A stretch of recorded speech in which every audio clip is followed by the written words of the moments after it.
आंकड़ों की बात कर रहे थे, डायरेक्ट सेलिंग के आंकड़ों की जब बातचीत कर रहे थे, अगर हम लोग world federation direct selling association के आंकड़े देखें और 2019 के आंकड़े 1 जुलाई 2020 को उन्होंने रिलीज किए थे, उन आंकड़ों के अनुसार ग्लोबल जो टर्नओवर था 2019 में वो 1,80,000 मिलियन डॉलर का था।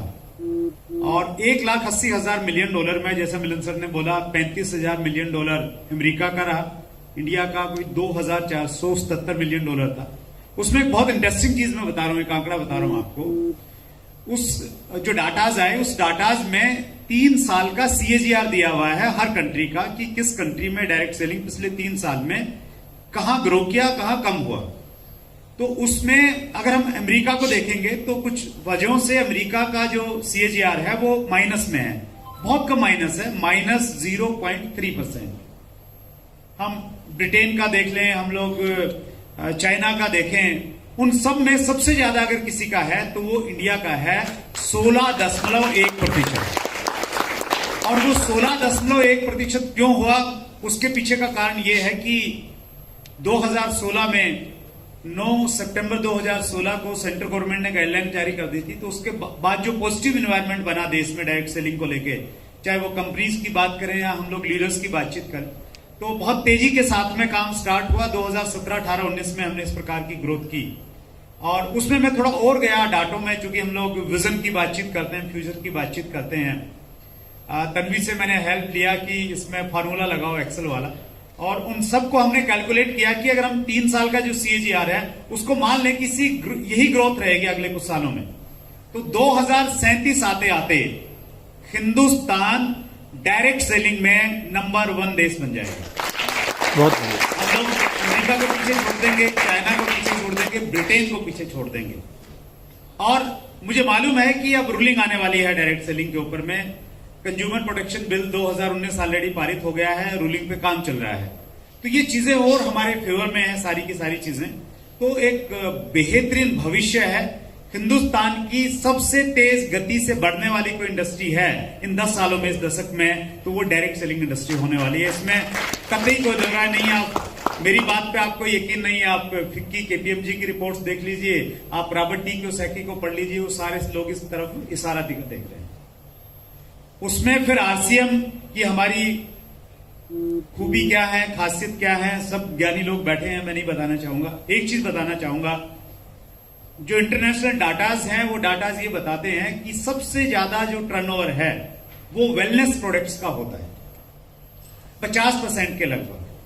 तो हम जो अपना बिजनेस करते हैं, देखिए हम FMCG पे करें काम, दूसरी चीजों पे हम लोग काम करें, लेकिन अगर हर डायरेक्ट सेलर और स्पेशली जो सीनियर लीडर्स हैं वो अगर कैलकुलेट करने लग जाएं कि मेरे टोटल वॉल्यूम में वेलनेस प्रोडक्ट्स का, न्यूट्रीचार्ज का कितना वॉल्यूम आ रहा है, उसको मॉनिटर करना चाहिए। और हमारा टारगेट रहना चाहिए कि हम अपने बिजनेस में 50% वॉल्यूम न्यूट्रीचार्ज का करें। जिस दिन हम करेंगे अपने बिजनेस को बहुत स्ट्रॉन्ग कर लेंगे, क्योंकि न्यूट्रीचार्ज की उस प्रकार की तैयारियां हैं, तो वो हमारा फोकस एरिया होना चाहिए।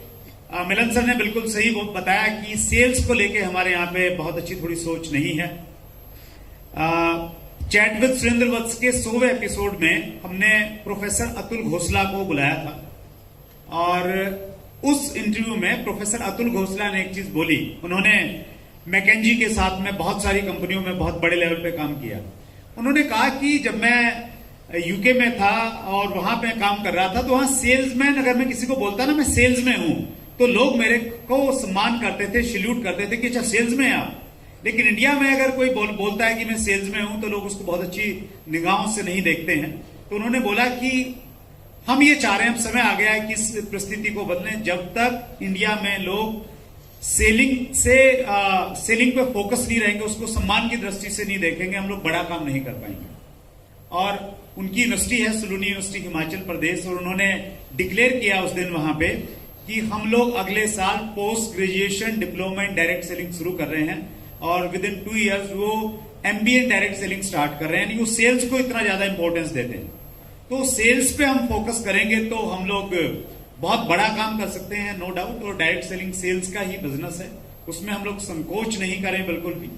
और मिलन सर आज अगर इतने बड़े लेवल पे हैं, इतनी बड़ी कंपनी के CEO बने हैं, तो सेल्समैन से मिलन सर ने करियर की शुरुआत की थी। और जितने और भी बड़े बड़े नाम हैं, आप शिव खेड़ा जी को देख लीजिए, आप संतोष नायर जी को देख लीजिए, आप डॉक्टर उज्जवल पाटनी को देख लीजिए, विवेक बिंद्रा को देख लीजिए आप। तो ये जितने भी बड़े नाम है ना, जिनसे हम लोग कहीं ना कहीं इंस्पायर होते हैं, जिनको हम फॉलो करते हैं, उन सब ने सेल्स की शुरुआत की है।